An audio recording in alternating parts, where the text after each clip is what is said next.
I give you the globe. This is from a company called MOVA Globes. MOVA Globes is a company that makes globes. That's what they do. That's their business. If you want a globe, you got to call these guys. They're experts on globes. On their website, you can find the history of globes. Let's see what it has to say. In the 16th century, globes became very relevant beginning in the 15th and 16th centuries. The earliest surviving globe was designed by a German geographer in 1492, just as Columbus was embarking on his journeys to the west. Yet, contrary to what you might think, globes were not initially used for navigating the seas, nor recording of new discoveries. Rather, globes were given to powerful rulers as gifts, as they symbolized their control over the lands. Well, kind of like a genderless bathroom sign, perhaps. Powerful rulers, all right? So basically, it was useless, right? The sailors could not use the globe because it was useless, all right? This is from 1492 right here, all right?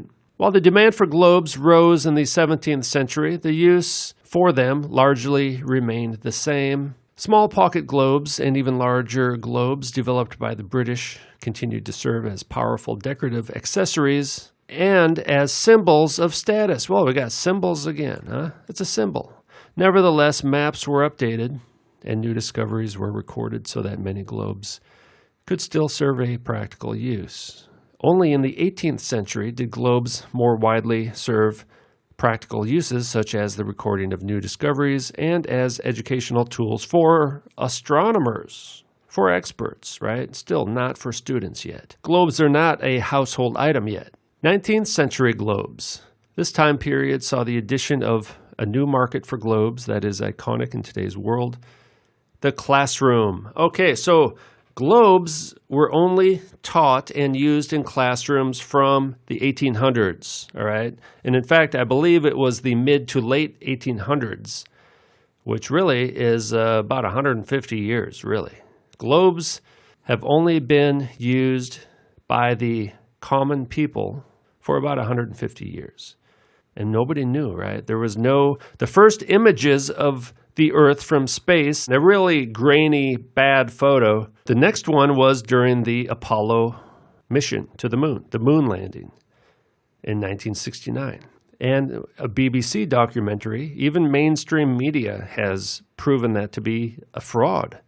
It was simply a transparent painting set on top of a round window or light.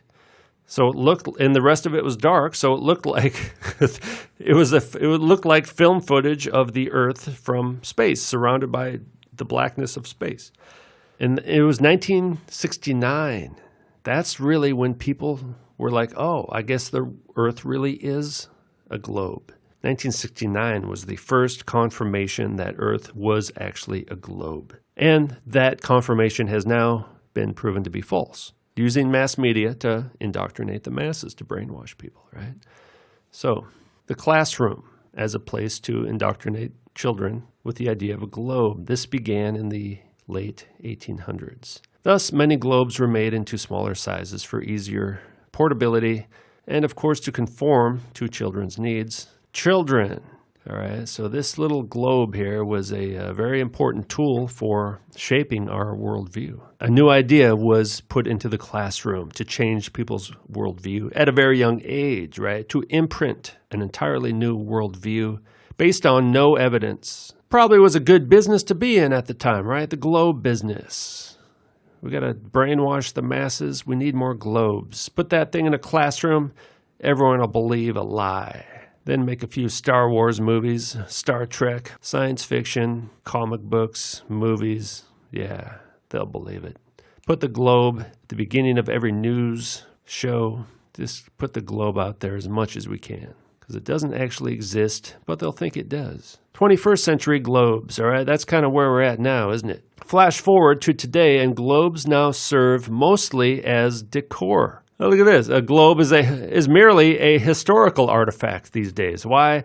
Because we know it's false. We know it doesn't symbolize anything. It's a lie. All right? It's only merely a historical artifact according to the globe company themselves. They admit The globe is merely a historical artifact, a curiosity, a freak show. So we're going to look at this book by Alex Gleason, written in 1890, updated in 1893. Is the Earth a globe? Okay, that's kind of the second part of the book. So basically what happened, he wanted to put this map in classrooms to fight against the globes that were being pushed out. He recognized that the Masons were putting globes in the school to brainwash children. He knew what was going on. And so he made this map 1892. He wrote the book around the same time, late 1800s, just at the same time that they were pushing the globe down people's throats, all right, and indoctrinating helpless, innocent little children who didn't have any critical thinking skills. They just soak up whatever the adults tell them, right? I actually asked a university student once, I said, why do you believe the Earth is a globe? He said, because my teacher told me, and it said it in the textbook. That was his answer. It's hopeless, really, right? Come on, use your brain, man. So they were indoctrinating children with the globe. This guy said, hey, I want to put this map in schools instead. Let's see what he has to say about this. So right here, page 350, towards the end of the book, he's saying, a new circular map of the world and longitude and time calculator, all right? We have prepared a new map of the world as it is. The great advantage to the child or pupil are these. Okay, so this is why, this is the purpose, all right? The purpose of making this map. Now, part of it was to be used as a time chart, but really, I think that's kind of a cover, actually. He wanted it to make it look like a clock, really, right?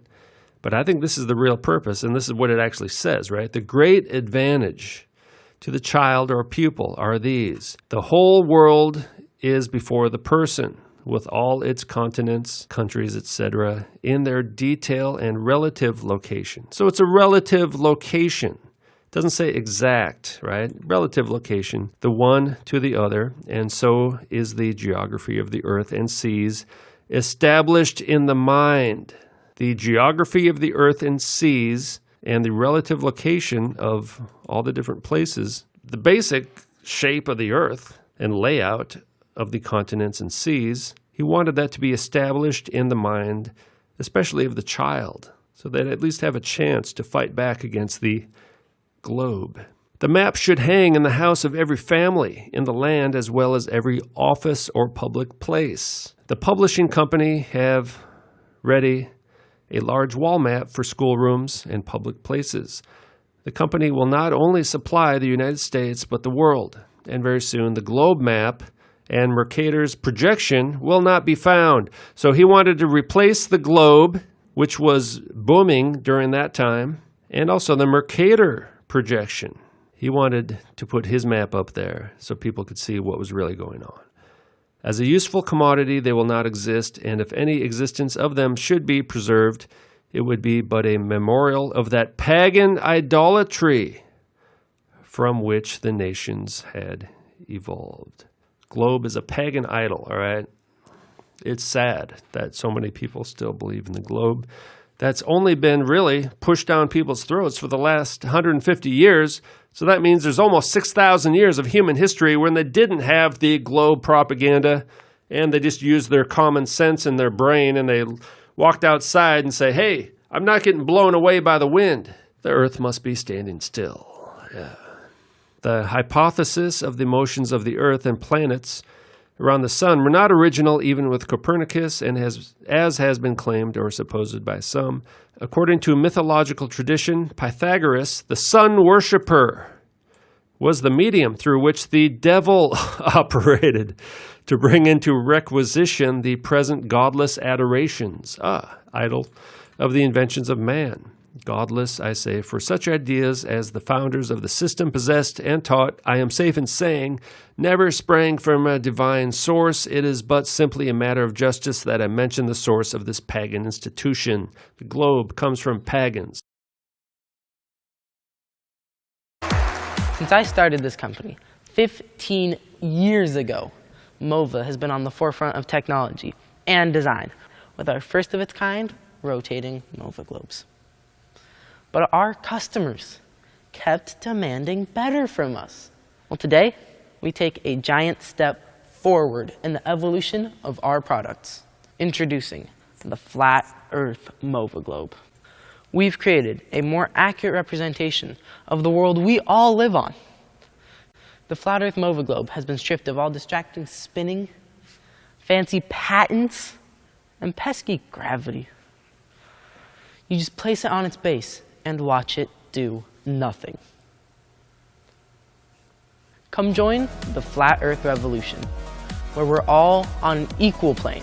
Gravity doesn't hold us down, and we all take our rightful place as the center of the universe.